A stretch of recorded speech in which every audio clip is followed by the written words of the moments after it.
2 videos ago, I mentioned how, in Minecraft, I have yet to use minecarts or observers in a redstone contraption, and while I already tried and failed once before the video released, right after it released was when I thought of a workaround to my failed attempt, and so after a little time to relax, I got to work.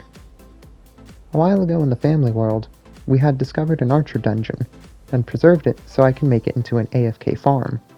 Becoming one of the consistent ways to get bone meal early in the game, this would be the best place to make another fully automated farm, especially since we still use it to this day.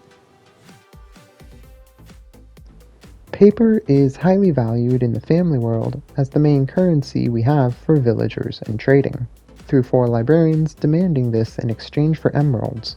Supplying paper consistently, or even generating a surplus, will always be helpful.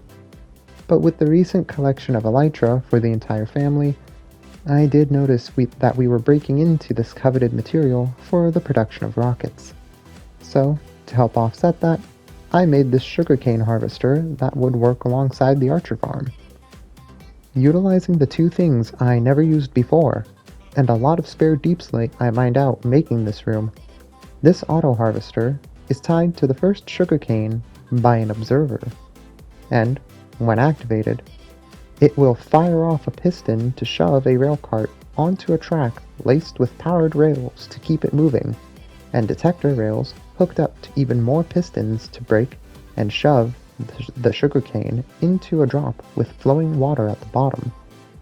The water will lead the fragments into a hopper with an auto crafter to convert it into paper, while the minecart, racing through the machine floor by floor, will naturally reach the top. That has a drop-off point to reset, all on its own. No hands needed here. It'll run on its own as long as I'm nearby. Through the power of Google, I found that unfortunately, sugarcane takes a long time to grow on its own in Bedrock Minecraft. So, while I assume that I won't be absolutely drowning in paper because of this machine, it should help offset, if not supply, the amount of paper being consumed for rockets, at least.